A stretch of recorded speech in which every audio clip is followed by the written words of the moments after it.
Hello दोस्तों, स्वागत है आपका।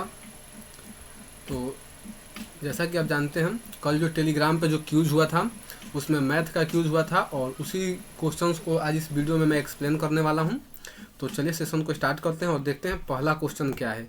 टोटल 10 क्वेश्चन थे इस सेशन में, ठीक। तो चलिए सेशन को स्टार्ट करते हैं और देखते हैं जो क्वेश्चन थे वो क्या क्या थे। तो सबसे पहला क्वेश्चन देखते हैं।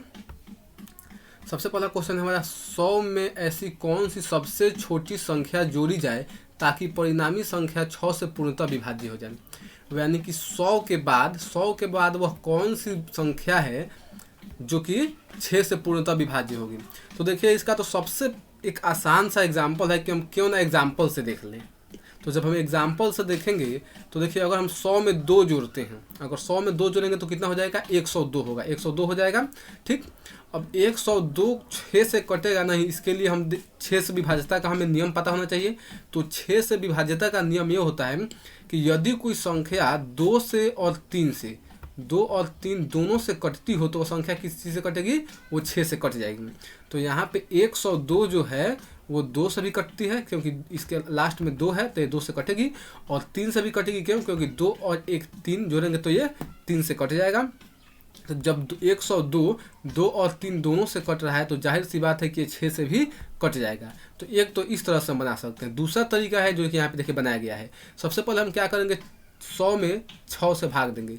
तो 6 से भाग देंगे तो देखिए हमारा एक बार में 6 आएगा, फिर 4 आएगा, फिर यहाँ पे 0 उतार देंगे 36, यानी कि फिर 6 बार में 36, 4 शेष बच जाएगा। यानी कि मैं कहने का मतलब कि जब हम 6 से 100 में भाग देंगे तो हमारा शेषफल कितना बच जा रहा है, 6 बच जा रहा है। शेषफल 6 बच रहा है, यानी कि हम ये भी तो कह सकते हैं कि जब 4 बच रहा है, ठीक, हमें 6 से भाग देना है, यानी कि इस 4 में अगर 2 हम और जोड़ देते, यानी कि 2 अगर 2 नंबर और अधिक होता है, 2 अगर इसमें जोड़ दिया जाए तो 6 हो जाएगा। तो जब 6 हो जाएगा तो वो 6 से कट जाएगा।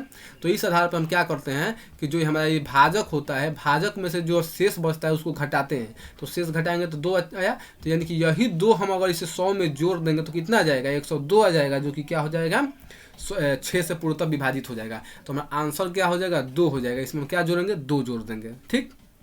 चलिए नेक्स्ट प्रश्न देखते हैं। अब दूसरा प्रश्न है हमारा कि 51 plus 52 plus 53 plus dash dash dash plus 100 तक के संख्याओं का योग क्या होगा, ठीक।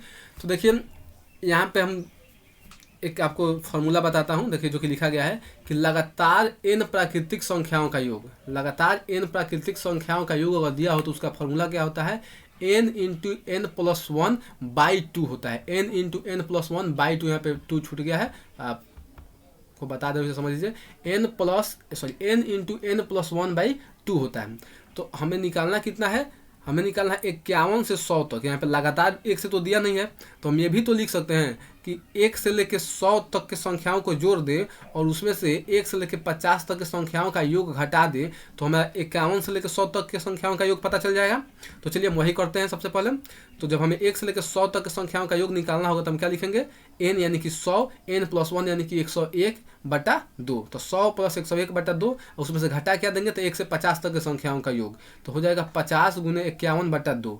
जब इसको हम सॉल्व करेंगे तो 2 से 100 कट जाएगा 50 बार में, और 50 से 101 में गुना होगा तो कितना हो जाएगा, 50 यानी कि 5050 हो जाएगा। उसी प्रकार जब हम 2 से काटेंगे 50 को तो 25 बार में कटेगा, और 25 से हम 51 में जब गुना करेंगे तो 1275 आ जाएगा। देखिए 25 से गुना करने का यहाँ पे एक आसान सूत्र आपको समझाता हूँ। ये जो 51 है ना, इसमें 4 से भाग दे दीजिए। 25 से गुना करने का मैं आपको सूत्र समझा रहा हूँ। 51 में 4 से भाग दीजिए। जब 51 में 4 से भाग दीजिएगा तो देखिए 4 से भाग दीजिएगा 5 में तो एक बार में कटेगा, तो यहाँ पे 1 लिख दीजिए।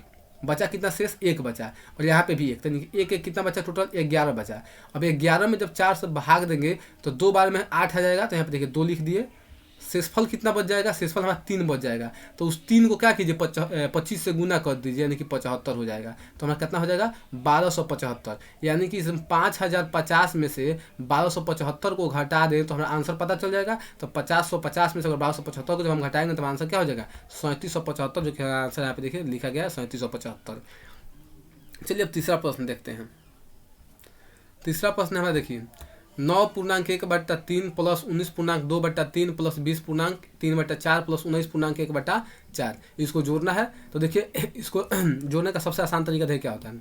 आपको पहले एक बात समझा देना चाहूँगा, जिसे लिखा है 9.1/3। तो 9.1/3 को हम तो ऐसे भी लिख सकते हैं कि 9 प्लस 1/3, 9 प्लस 1/3 लिख सकते हैं, क्योंकि इसको जब हम हल करेंगे तो कितना आ जाएगा हमारा, वही आएगा 9.1/3। तो इसको ऐसे भी लिख सकते हैं। तो जब इसको हम ऐसे लिख सकते हैं तो हम क्या करते हैं, देखिए ये जो 9 है यहाँ पे 9 लिखा गया है, यहाँ पे 19 लिखा गया है, यहाँ पे 20 लिखा गया है, इसको या 19 लिखा गया है। इसको हम क्यों ना अलग जोड़ लें, क्योंकि ये पूर्णांक है तो इन सबको हम अलग जोड़ लेते हैं। देखिए तो सबको क्या किया गया है, अलग लिख के जोड़ दिया गया है। अब बाकी जो ये बट्टा में लिखा गया है जो पूर्णांक नहीं है उसको क्या किया गया है, उसको अलग जोड़ दिया गया है। अब बाद में इनको हल करके एक साथ जोड़ दिया जाएगा। तो देखिए वही हल किया गया है।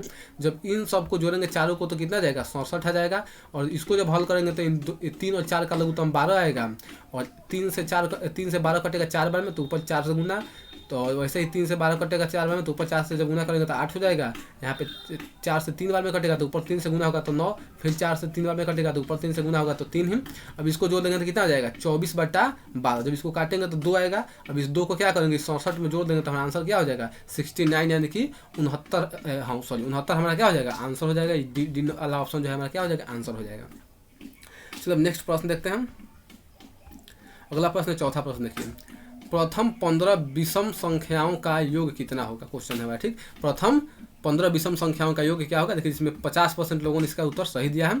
इसका एक आसान सा सूत्र होता है। देखिए प्रथम n लगातार, जब भी प्रथम n लगातार संख्याओं का हमें सॉरी यहाँ पे योग लिखा गया है, संख्याओं,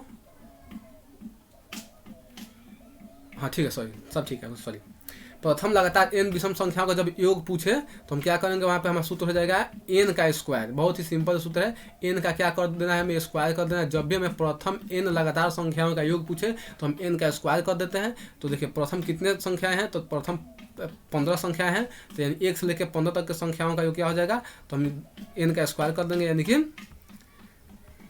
225 हमारा क्या हो जाएगा, आंसर हो जाएगा। ठीक, चलिए अब नेक्स्ट प्रश्न देखते हैं।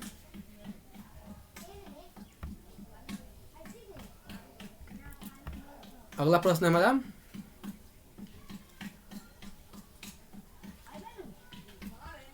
सात, देखिए 1 से 100 के बीच आने वाले 7 के सभी गुणजों का योग ज्ञात करें।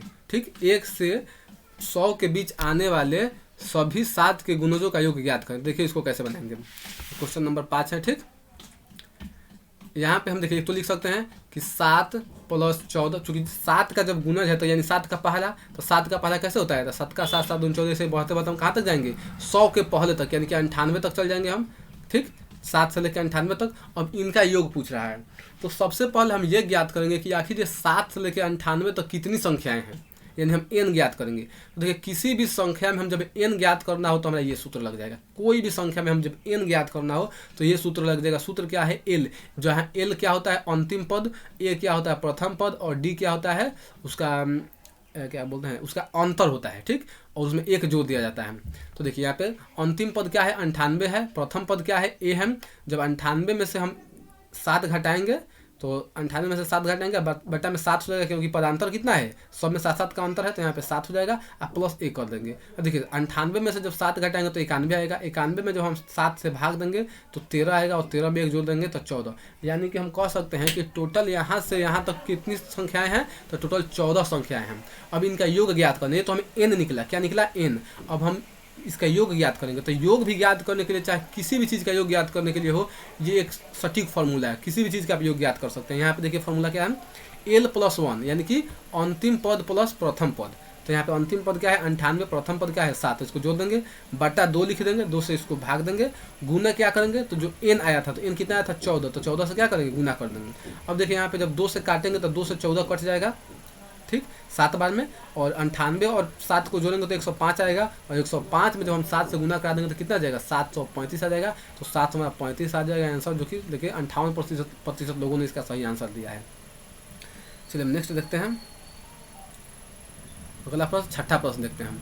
छठा प्रश्न कह रहा है कि 6 घंटे प्रतिदिन कार्य करके रमन किसी कार्य को 24 दिनों में पूरा कर सकता है। तो कार्य को 18 दिनों में पूरा करने के लिए उसे रोज कितना काम करना पड़ेगा।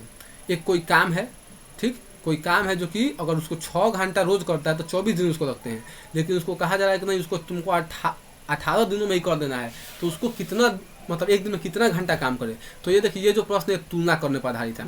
पहले मान लीजिए कि 24 दिन करता था और 6 घंटा रोज करता था, तो काम मान लीजिए जितना था, और उसको जब करेगा 18 दिनों में, तो कामवा तो वही रहेगा, काम थोड़ी बदल जाएगा।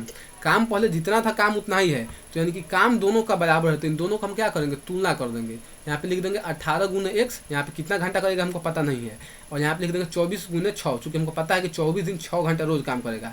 तो चूँकि यहाँ पे दोनों का काम तो बराबर ही है, काम में कोई परिवर्तन नहीं हो रहा है, जितना काम पहले था काम उतना ही है, तो इसलिए यहाँ पे तुलना कर देंगे। जब तुलना करेंगे तो यहाँ पे हम 18 को क्या करेंगे, इधर गुना से इधर क्या करेंगे, भाग में भेज देंगे, और फिर यहाँ पे काट देंगे 6 से 18 3 बार में, और 3 से क्या करेंगे 24 8 बार में काट देंगे, यानी कि रोज वह 8 घंटा काम करेगा, तो क्या हो जाएगा, उस काम को 18 दिनों में ख़त्म कर सकता है।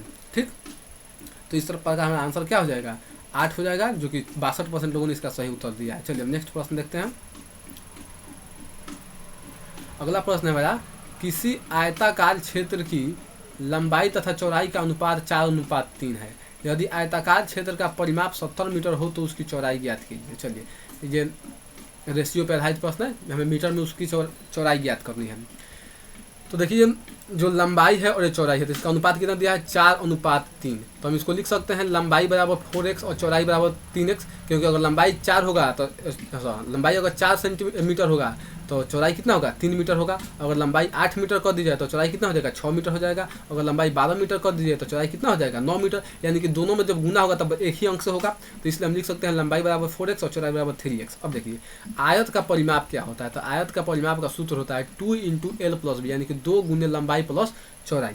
तो उसी सूत्र को यहाँ पर रखते हैं। ये देखिए, 2 पहले 2 लिख दिए, लंबाई कितना है तो 4x, तो 4x, ठीक, चौड़ाई कितना है 3x, तो 3x, और कितना के बराबर है ये, तो 70x। क्वेश्चन में यहाँ पे लिखा गया है कि 70 मीटर है, सॉरी x नहीं 70 मीटर लिखा हुआ है। ठीक, तो इसी को हम हल कर देंगे। अब क्या करेंगे, तो देखिए 2 को क्या करेंगे, उधर भेज देंगे, तो इधर गुना में तो उधर जाएगा तो भाग में हो जाएगा। तो जब 70 में 2 से भाग देगा तो 35। अब देखिए 4 और 3 जोड़ेंगे तो 7 हो जाएगा। अब 7x बराबर 35 हो गया। अब 7 से 35 5 बार में कट जाएगा, यानी कि x का मान आ गया 5, और हमें क्या ज्ञात करना है, चौड़ाई ज्ञात करना है। तो चौड़ाई बराबर हम क्या माने थे, 3x। अब इस 3x का वैल्यू क्या हो जाएगा, चूँकि x का वैल्यू 5 आया है, तो हम x का जगह यहाँ पे 5 रख देंगे, तो 5 में 3 से गुना हो जाएगा, तो 15 मीटर क्या हो जाएगा, हमारा आंसर हो जाएगा। देखिए, जो कि यहाँ पे 31% लोगों ने इसका सही उत्तर दिया है। चलिए नेक्स्ट प्रश्न देखते हैं। 8वां प्रश्न। 8वां प्रश्न कहता है कि एक वस्तु का अंकित मूल्य 100 रुपया है तथा एक ग्राहक इसके लिए 585 रुपया देता है, छूट प्रतिशत ज्ञात कीजिए। तो सबसे पहला बात कि यहाँ पे हालांकि इसका बहुत लोगों ने आंसर सही नहीं दिया है, लगभग 33% लोगों ने इसका सही आंसर दिया है, और आंसर वे लोग दिए हैं जो कि जिनका मार्क्स लगभग 8 नंबर, मतलब 10 में 8 नंबर, यानी कि लगभग 80%, 70%, 60% है। और उन महानुभावों ने इस क्वेश्चन को देखा और इसका आंसर पता ना किस ग्रह से वे लोग लाकर यहाँ पे 10 लिखे हैं, मुझे पता नहीं है। लेकिन चूँकि जब आप 10 में से 8 मार्क्स ला रहे हैं, तो अगर कोई इतना साधारण क्वेश्चन कहीं गलती हो जाता है तो आपको वो पकड़ में आना चाहिए। लेकिन जितने भी लोगों ने, लगभग 14-15 लोगों ने क्यूज में हिस्सा लिया था, किसी ने इस बात को मतलब नहीं दोहराया कि हाँ इस कैसे आंसर इसका 10% होगा। हालांकि आंसर दे दिए हैं लोग, आंसर दिए हैं लोग, क्यूज में टॉप भी किए हैं लोग, लेकिन किसी ने इस गलती को पकड़ा नहीं। तो ये थोड़ा क्या बोलते हैं, अचंभित करने वाला बात है कि आखिर ये हो कैसे रहा है। ठीक, तो देखिए यहाँ पे मैं जो कहना चाहता हूँ उसको क्लियर कर दूँ। क्या करना चाहता हूँ, मैं कहना ये चाहता हूँ कि ऐसा कभी हो ही नहीं सकता कि किसी वस्तु पर, अच्छा समझिए ना, आप कहीं मार्केट में जाते हैं, मॉल में जाते हैं, कहीं अगर जीन्स पे मान लीजिए लिखा हो 100 रुपया, 100 रुपया हो, और उस जीन्स पर छूट भी हो, छूट यानी कि डिस्काउंट हो, तो आप मतलब किस हिसाब से उसको 585 रुपये दे के आइएगा, बताइए। किसी मॉल में आप जाइए, अगर किसी जीन्स का कोई टी शर्ट हो, कोई भी कपड़ा, कोई भी चीज़ हो, उस पर अगर 100 रुपया अंकित है और उस पर आपको छूट मिल रहा है, तो आप किस हिसाब से उसको 585 रुपये दीजिएगा।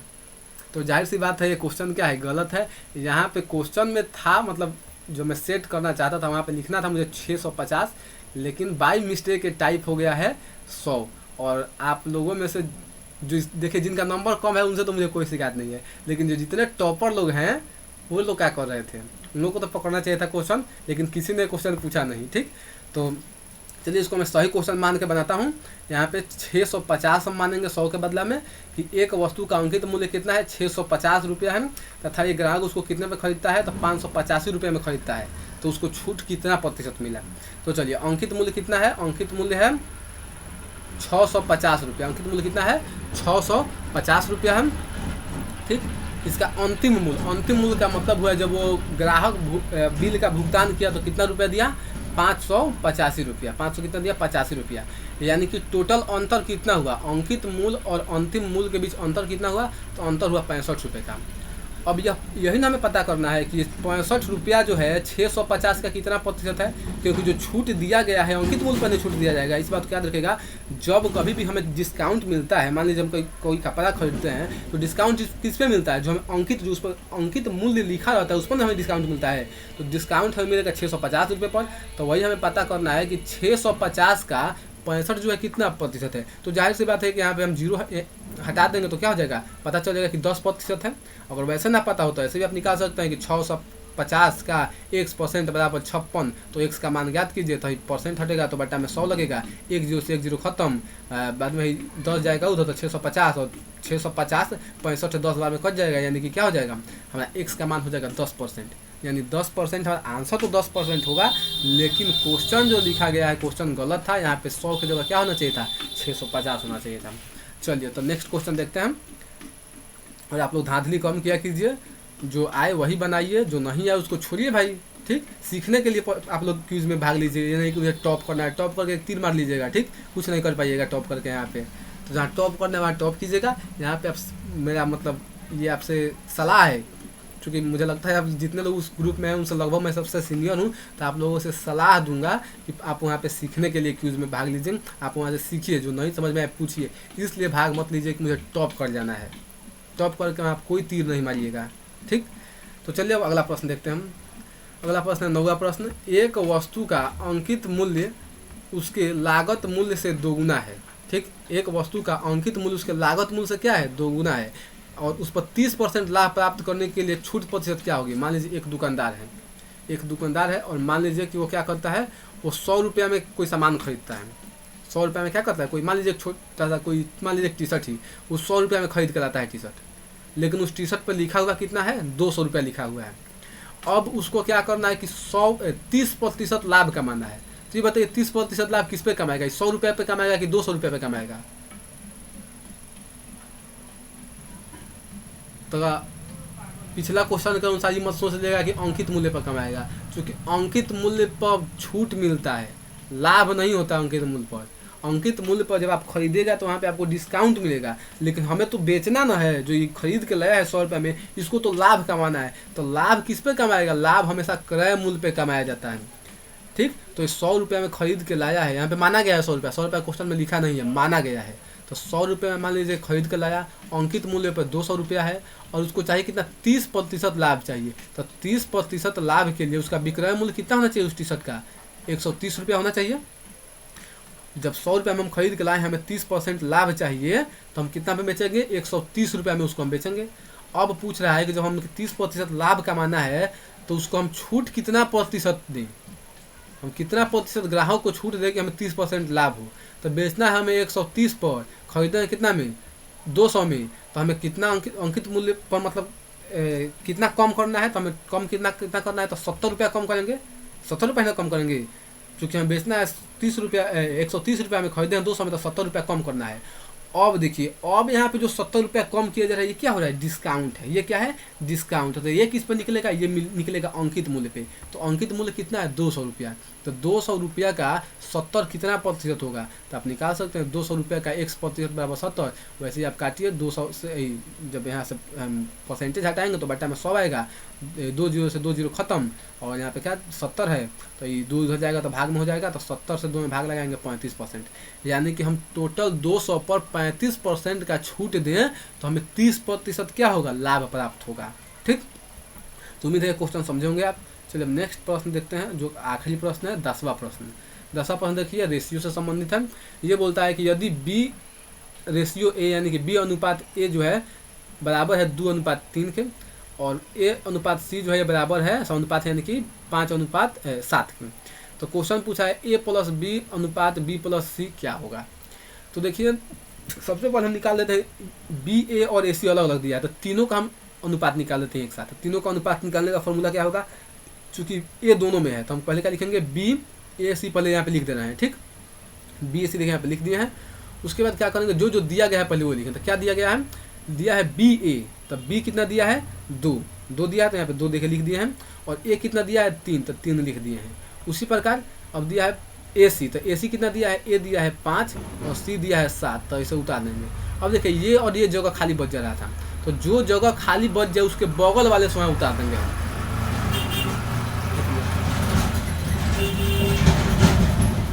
जो जगह खाली बच जाए, तो यही जगह खाली बच रहा था कि यहाँ पे और एक यहाँ पे। तो देखिए इसके बगल में 3 है और इसके बगल में 5 है, तो यहाँ पे इसके बगल में 3 है तो यहाँ पे भी 3 उतार देंगे। इसके बगल में 5 है तो यहाँ पे भी क्या करेंगे 5 उतार देंगे।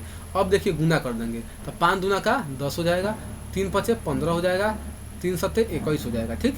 अब तो यहाँ पे अनुपात तब क्या होगा, अब जब पूछ यहाँ तो बी ए का और ए सी का अलग अलग था, लेकिन जब तीनों का अनुपात एक साथ पूछा जाए बी अनुपात ए अनुपात सी क्या होगा, तो क्या हो जाएगा 10 अनुपात 15 अनुपात 21। अब इस आधार पे हम क्वेश्चन बना देते हैं। ए प्लस बी पूछ रहा है तो हमारा ए कितना आया है 10 और बी कितना आया है, सॉरी ए आया है 15 और बी आया है 10। तो जब 10 और 15 को जोड़ेंगे तो कितना आ जाएगा 25 आ जाएगा। उसी प्रकार फिर पूछा है बी प्लस सी, तो बी है हमारा 10 और सी है हमारा 21, तो 20 और 21 कितना हो जाएगा 31, यानी कि हमारा 25 अनुपात 31 जो है क्या हो जाएगा आंसर हो जाएगा, जो कि 25% लोगों ने इसका सही आंसर दिया है। तो ये रहा हमारा ओवरऑल का सेशन, जिसमें हम लोगों ने कल जो टेलीग्राम पे क्यूज हुआ था उसका यहाँ पे वीडियो सॉल्यूशन आप लोगों को प्रोवाइड किया गया।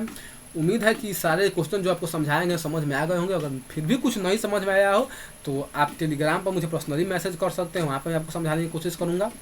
और टेलीग्राम में जो लोग भी अभी तक नहीं जुड़े हैं वो जुड़िए, वहाँ पर रोज़ आपको अलग अलग विषयों के, किसी दिन जीके जीएस का होता है, तो किसी दिन मैथ का होता है, किसी दिन रीजनिंग का होता है, तो किसी दिन इंग्लिश का होता है, मतलब अल्टरनेटिव तौर पर हमेशा होते रहता है। तो जुड़िए, आपके डिफेंस के किसी भी एग्जाम के लिए बहुत इंपॉर्टेंट होगा। तो चलिए यहाँ पे हम वीडियो को अंत करते हैं और फिर अगला वीडियो आपके साथ जल्द बनाएंगे जब भी क्यूज होगा। तब तक के लिए बाय। और भी क्वेश्चन यहाँ पे जीके के प्रश्न आपको देखने हो, इंग्लिश के कुछ वीडियो देखने हो तो इस चैनल पे पड़े हैं, आप देख सकते हैं। तो चलिए बाय, वीडियो को यहाँ पे समाप्त करते हैं।